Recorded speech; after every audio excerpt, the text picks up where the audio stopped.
Não irei me acovardar, não irei me submeter ao regime de exceção e os seus truques sujos. Assim sendo, da mesma forma que eu assumi o mandato parlamentar para representar a minha nação, eu abdico temporariamente dele. Atenção, Eduardo Bolsonaro abdica do seu cargo, do seu mandato e ficará nos Estados Unidos para não ser preso por Alexandre de Moraes. Logo depois daquele ato que houve em Copacabana em favor da anistia, um evento organizado pelo Silas Malafaia, a pastora da DEVEC e o ex-presidente Jair Bolsonaro, logo após esse evento, que aconteceu no domingo passado, agora na terça-feira, Eduardo Bolsonaro diz que não retornará ao Brasil. Ele fugiu do Brasil? Correu? Qual que é a sua opinião sobre isso? Ele está certo ou errado? Deveria encarar as consequências ou ele está agindo de forma correta? Põe nos comentários aqui a sua opinião e vem comigo para a notícia. Com medo de ser preso por Alexandre de Moraes, Eduardo Bolsonaro anuncia que abdicou do seu mandato de deputado federal por São Paulo e ficará exilado nos Estados Unidos até que Moraes seja preso ou pague por seus crimes contra a humanidade. Filho do ex-presidente Jair Bolsonaro, do PL, Eduardo afirmou que vai morar nos Estados Unidos, onde está atualmente, para não ser, abre aspas, perseguido. O Eduardo fez o anúncio em uma rede social uma semana antes do julgamento na primeira turma do Supremo Tribunal Federal, o STF, que pode tornar Jair Bolsonaro réu por tentativa de golpe de Estado. Lembrando que isso aqui é relacionado a 8 de janeiro, hein? E nem no Brasil Bolsonaro estava. Vamos conferir agora o vídeo do Eduardo Bolsonaro. Curta, comenta e compartilha. Tornei-me deputado para representar o povo paulista no melhor interesse da minha nação. O que o ministro da Suprema Corte, Alexandre de Moraes, e os seus cúmplices estão tentando fazer é usar justamente o meu mandato como cabresto, como ferramenta de chantagem e coação do regime de exceção, como instrumento para me prender e impedir que eu represente os melhores interesses para o meu país.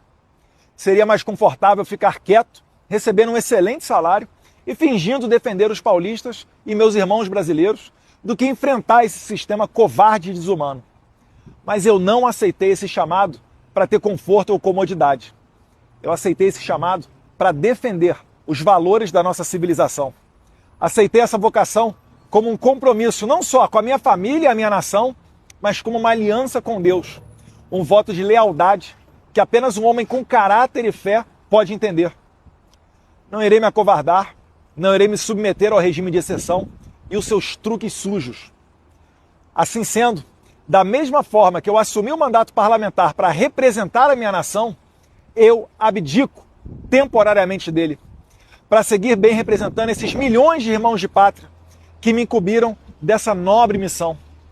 Irei me licenciar sem remuneração para que possa me dedicar integralmente e buscar as devidas sanções aos violadores de direitos humanos. Aqui, poderei focar em buscar as justas punições que Alexandre de Moraes e a sua Gestapo da Polícia Federal merecem. Vocês, homens de geleia, pequenos e vaidosos, não estão acostumados a lidar com homens de convicção. Acharam que iam me chantagear com os benefícios e regalias do cargo. Não poderiam errar mais miseravelmente. Os melhores parlamentares, verdadeiramente vocacionados, não são figuras caricatas, apegadas aos títulos da burocracia. Abro mão de cabeça erguida, de toda essa pompa, para seguir firme na minha missão de trazer justiça para todos os tiranos violadores de direitos humanos mais básicos. Eu estou falando de vocês, os psicopatas que prenderam mães de família, idosas, trabalhadores e todo tipo de pessoa comum e inocente. Irei abraçar esse sacrifício com entusiasmo. Focarei 100% do meu tempo nessa única causa: fazer justiça. Criar um ambiente para anistiar os reféns de 8 de janeiro e demais perseguidos que fizeram parte do governo Bolsonaro, que estão pagando o preço da crueldade de um psicopata que sonha em prender Jair Bolsonaro e, imagina ele, que assim vai exterminar o maior movimento popular que a minha geração já testemunhou, o liderado pelo nosso eterno presidente Jair Messias Bolsonaro. Também não descansarei até construir o cenário internacional que permita eleições limpas, transparentes e com ampla participação da oposição. Não existe democracia num país que age como a Suprema Corte da Romênia ou a narcoditadura da Venezuela de Nicolás Maduro, onde os líderes da oposição, que arrastam multidões nas ruas, sejam impedidos de concorrer por conta de eufemismos desavergonhados de tiranos.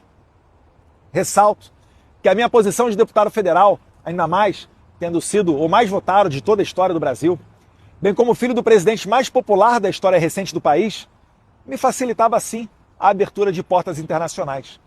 No entanto, essas portas já estão abertas. Agora, necessito de tempo e dedicação integral para seguir trabalhando e representando não só os paulistas, mas todos os brasileiros. Nessa jornada, só tenho a agradecer a Deus. Um filme passa na minha mente e entendo quão extraordinária é a providência divina. Poucos sabem disso, mas no mesmo dia que os deputados do PT peticionaram a PGR requisitando apreender o meu passaporte, em 27 de fevereiro, eu estava voando com a minha família para os Estados Unidos, num voo que eu havia comprado poucos dias antes. Provavelmente, nem o PT e nem Alexandre de Moraes esperavam que eu fosse passar o feriado de carnaval fora do Brasil, já que eu havia recém-retornado de minha viagem dos Estados Unidos 2 dias antes, em 25 de fevereiro.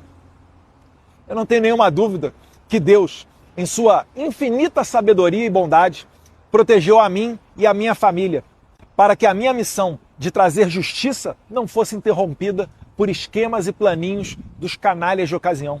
Dessa maneira, nunca imaginei que eu faria uma mala de 7 dias para não mais retornar para minha casa. Mas hoje, vejo com clareza que Deus está me mostrando o caminho. Tenho certeza que o meu eleitor também entende que o meu trabalho, nesse momento, é muito mais importante aqui nos Estados Unidos do que no Brasil. Como defendia o professor Olavo de Carvalho, não se combate uma ditadura vivendo dentro dela. Todos no Brasil sabem que Alexandre de Moraes é capaz de fazer qualquer coisa, ainda que notoriamente ilegal ou inconstitucional, mesmo que exista um parecer contrário da PGR, como, aliás, ele já fez no passado. Falando em PGR, Moraes deu prazo para o procurador-geral de 5 dias para responder a um simples sim ou não acerca da apreensão do meu passaporte. Porém, já se passaram mais de 18 dias e nada do senhor Paulo Gonet responder. Seria ultrajante, mas, na atual democracia relativa brasileira, ninguém poderia se dizer surpreso com a apreensão do passaporte de um deputado e até mesmo a sua prisão sem motivo. Ao bem da verdade, fatos muito piores já ocorreram, como a morte na cadeia do Clesão, a condenação a quase 9 anos de cadeia do deputado federal Daniel Silveira, que recebeu indulto do então presidente Jair Bolsonaro e pela primeira vez na história do país, o indulto foi covardemente cancelado pelo STF. As prisões preventivas e injustificadas de Felipe Martins, Anderson Torres, Silvinei Vasquez e vários outros.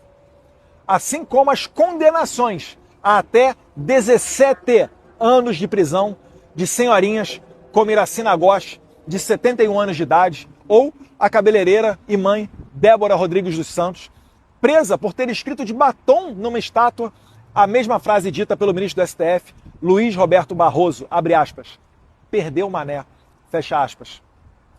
Quem, em sã consciência, pode esperar algum tipo de pudor ou moralidade de um regime de exceção?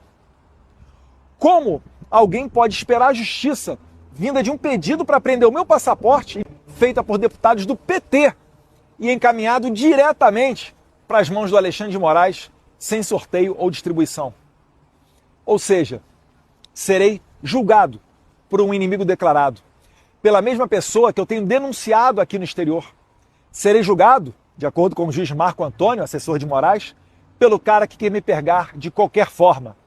Lembram dos artigos do Glenn Greenwald? Esta é a pessoa que está me inserindo criminosamente no processo de golpe de Estado da Disneylândia, também conhecido como golpe de 8 de janeiro. Certamente, não é fácil me afastar temporariamente do cargo de deputado federal.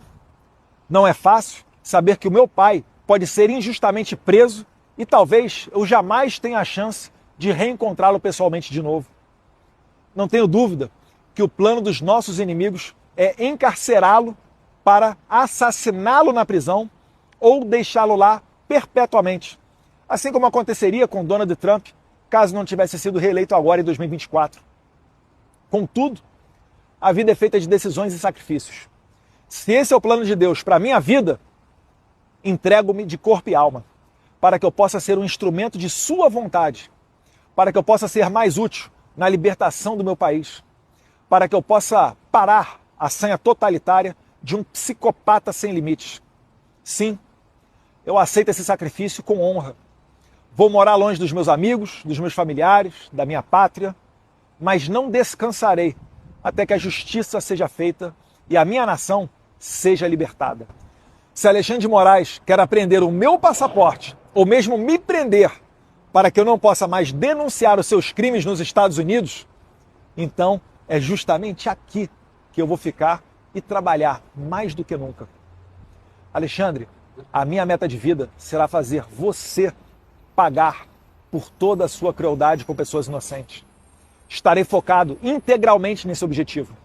Só retornarei quando você estiver devidamente punido pelos seus crimes, pelo seu abuso de autoridade. Finalizo comunicando ainda que, graças ao excelente trabalho desempenhado pelo líder do PL, deputado Sóstenes Cavalcante, que não se dobrou às pressões do PT, e também pela retidão e compromisso com a legalidade do presidente da Câmara, deputado Hugo Mota, que no meu lugar será nomeado o deputado federal gaúcho Zuco para a Comissão de Relações Exteriores e Defesa Nacional. Ele irá me ajudar institucionalmente a manter essa ponte com o governo Trump e o bom relacionamento com países democráticos e desenvolvidos. Juntos, nós iremos trabalhar na mais sagrada missão que um parlamentar pode ter, que é a de resgatar liberdades perdidas para o nosso Brasil. Que o mundo livre possa nos ajudar a manter viva essa nobre causa. Deus abençoe o Brasil e me dê os meios para cumprir a minha missão. Conto com o apoio de todos vocês, que assim como eu, travam essa honrada batalha pela liberdade. Deus, pátria, família e liberdade. Deus abençoe o Brasil, Deus abençoe a América.